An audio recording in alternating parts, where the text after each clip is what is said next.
자, 북한이 7차 핵실험에 나설 가능성이 있다. 미국이 경고했는데요. 국제원자력기구 IAEA도 마찬가지로 보고 있습니다.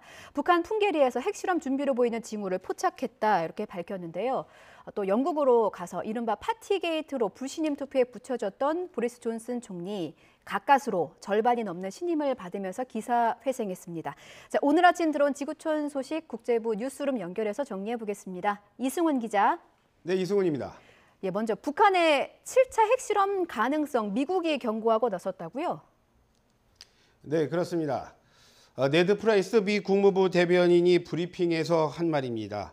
프라이스 대변인은 우리는 북한이 앞으로 며칠 안에 7차 핵실험을 시도할 수 있다는 점을 우려하고 있다. 또 이건 우리가 상당 기간 경고해온 우려이기도 하다. 이렇게 말을 했습니다.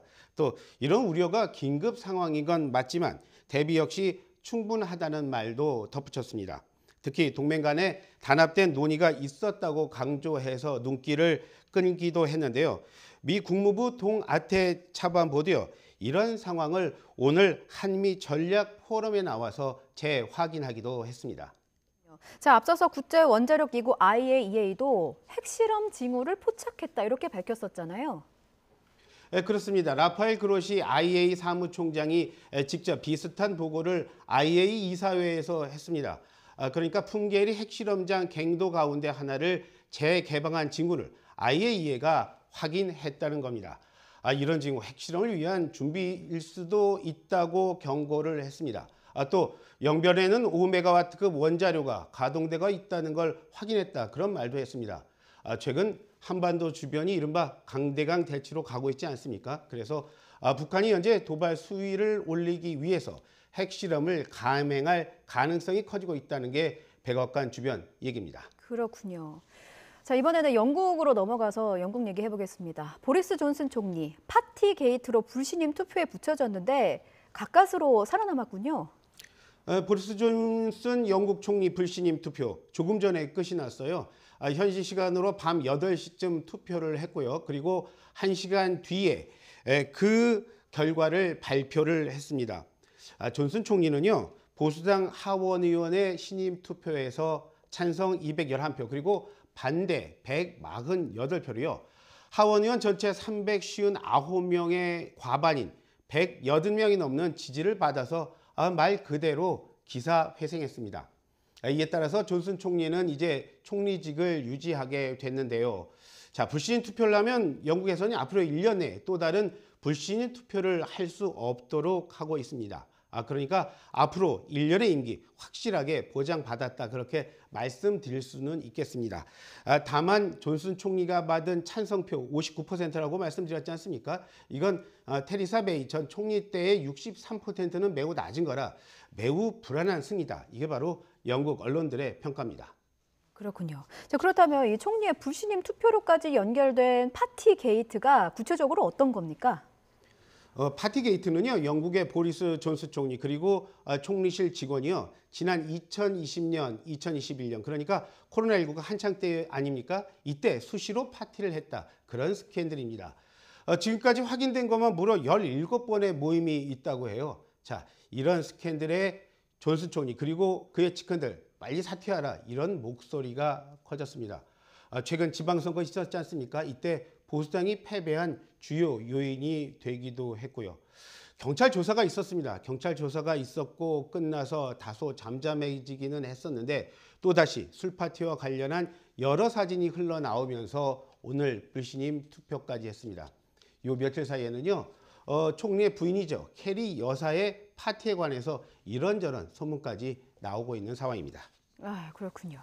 자, 이번에는 우크라이나 전쟁 속보 알아보죠. 치열한 공방이 이어지고 있는 우크라이나 동부 돈바스 전선에서 친러 분리주의 반군의 장성급 지휘관이 숨졌다고요?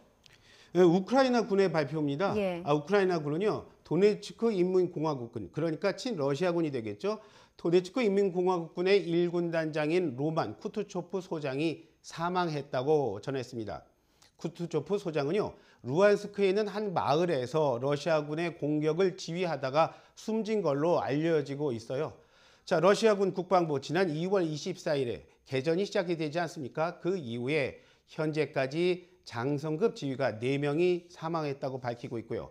하지만 우크라이나군은 적어도 7명의 장군이 숨졌다 그렇게 주장을 하고 있습니다. 그런데 사망자 가운데 2명은 생존 사실이 확인되기도 해서 정확한 숫자라고 그렇게 말씀드리기는 어렵다고 봅니다. 그렇군요. 전쟁이 길어지고 또 격화되면서 안타까운 소식인데 현장에서 취재하고 있는 기자의 순직도 이어지고 있다고요. 오늘 블로디미르 젤렌스키 우크라이나 대통령이요. 오늘은 바로 우크라이나의 언론의 날이었다고 합니다. 그래서 언론의 날을 맞아서 언론 종사자 그리고 취재 가운데 숨진 언론인 가족들을 만났어요. 자, 이 자리에서 젤렌스키 대통령 이런 말 했습니다. 러시아 침공 뒤에 지금까지 숨진 내외신 기자는 모두 32명이라는 겁니다. 젤렌스키 대통령 이런 말 했습니다. 전장의 언론인이 지금 이 시간에도 진실과 중요한 정보를 전달하고 있다. 또 우크라이나 국민들처럼 조국을 지키고 진실을 알려준 언론인에게 감사한다면서 고마움을 전하기도 했습니다. 예, 저희 YTN 취재 기자도 현장에 가 있는데 취재하시는 언론인 모두 좀 무사히 돌아왔으면 좋겠습니다. 자, 끝으로요. 미국 수도 워싱턴 DC에서 원숭이 두창 의심 사례가 보고됐다고요? 미국에서 원숭이 두창 감염 사례 나온 건 여러 차례입니다. 하지만 말씀하신 대로 수도 워싱턴 DC에서 감염 의심 사례가 확인된 건 이번이 처음이라고 하네요. 미국 정치 전문 매체 더 힐의 보도를 보면요. 워싱턴 DC의 한 시민이 오트로폭스 바이러스의 양성 반응을 보여서 원숭이 두창인지 여부 확인하는 작업 들어갔다는 겁니다. 자, 오르토폭스는요, 원숭이 두창 바이러스의 한 계열입니다. 이 사람 최근에 유럽을 방문했고요. 또 현재 격리한 상태고 또 철저한 모니터링도 시작이 됐다고 합니다. 미국에선 지금까지 11개 주에서 모두 25건의 원숭이 두창 감염 사례가 확인이 됐어요. 다만 원숭이 두창으로 사망한 사례는 아직까지는 없습니다.